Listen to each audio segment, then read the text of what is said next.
There are weaknesses to using Alipay or WeChat Pay as a foreigner for the first time. Even if you were able to connect your foreign bank card from your home country, Visa or MasterCard, you will most likely reach problems using this platform. If you didn't know, Alipay and WeChat Pay are pretty much the leading mobile payment giants in China. And I do need to emphasize how important these payments are in China if you're coming here for the first time as a foreigner, whether it's for business or for tourism. So what I'm going to cover are some transaction limits you may run into, merchants acceptance rules, and some customer service options if you were to reach some problems using these platforms. The first thing I'm going to talk about are limitations to transactions. Now, if you don't have a Chinese bank account, which you most likely don't if you're coming to China for the first time, you're gonna have limitations on how much money you can actually spend using Alipay or WeChat Pay. Now, I wish these limitations were in black and white, but that is not always the case. For example, sometimes you can do transactions up to 1,000 RMB, 10,000 RMB. It's random. Whether WeChat blocks it or your bank blocks it, it's unknown. It's like no one really knows the rules, and nor is there a place that publishes it clearly, even though they boast about it. But as a safety rule, if you haven't gone through verification, then expect at least maybe 1,000 RMBs worth that you can use in that card. Speaking of verification, you need to go through passport verification to be able to spend more limits. Speaking of these limits, you're going to need to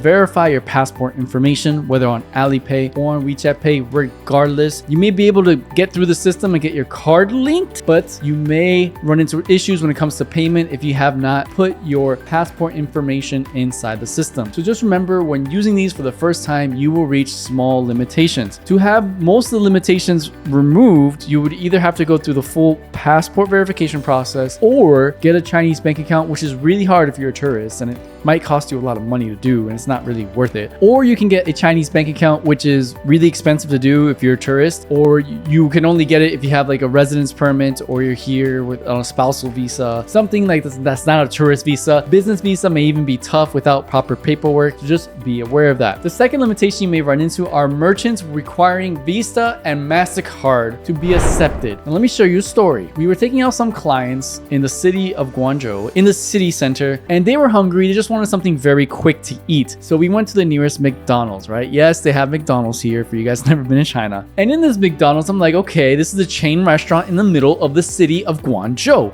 which is a first tier city. Obviously, it's not as big as Shanghai and Shenzhen, but it's pretty close. Why am I mentioning this? That specific city center McDonald's does not accept WeChat, Alipay, or MasterCard or Visa. So if you went through all the trouble to actually link your Visa, MasterCard into Alipay and WeChat, when it comes to payment, you can't pay. You can't pay with a physical card or with a digital card. Why is that? Because they did not set up their Alipay or WeChat to accept Visa or MasterCard services. In order for this to happen, the merchant needs to make an application, and in that application, they have to go through a process, and they may be charged more every transaction to have this implemented in their WeChat account, and I mean their merchant WeChat account, to be able to accept these cards. So if you go to a merchant for the first time and you don't see the pictures, we accept Visa, MasterCard, American Express, whatever it is, they most likely don't accept it, even though you went through the whole verification process and did it in your WeChat Pay account or Alipay. And it makes sense because most of Chinese cards are Union Pay, and they're mainland Chinese Union Pay. It's not like they're Union Pay in Singapore or other Asian countries. It's mainly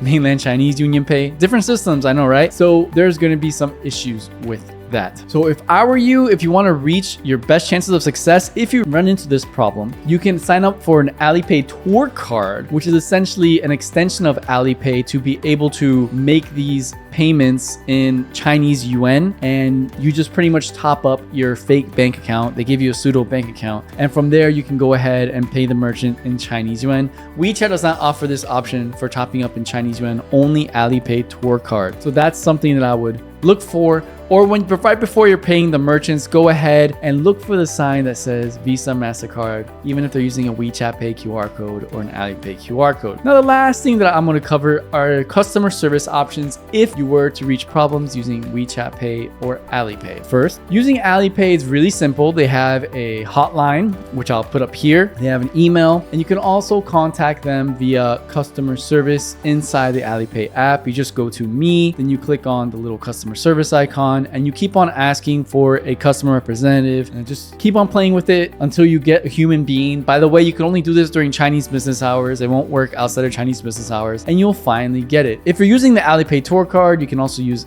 this email here to contact them, or I will put the link in the description down below on their contact information for Bank of Shanghai, which is the one that does Alipay tour card. Now for WeChat, they are the biggest pain in the butt. So you can contact them when you're physically in China using this WeChat Pay hotline that I'm going to put up here. Realize that they only have Chinese customer service, so you better have someone that speaks Chinese next to you, otherwise you're going to reach problems. And they may not be able to solve your problem, especially if you don't know Chinese. And if, like, let's say they just block your card and like, oh, sorry, you can't use that card, you need to use another card. It's a big pain in the butt. Another way is to try and add a new bank card on WeChat, but put the wrong expiration date on purpose. They put the wrong information on purpose. Do it like 3 or 4 times. And eventually it's like, okay, there's been something suspicious in your account. To continue, please file a ticket. Then you file a ticket and you wait 3 business days for them to respond for an answer that they probably won't even know what like most of the time their responses are horrible. They don't solve the problem. They're like, oh, you need this, but really you already provided that. And it's really annoying. You can go back and forth with their customer service there, which I don't recommend. If I were to choose between making a ticket on WeChat or calling them, just call them. Now that you know about the limitations and how to solve them, you can check out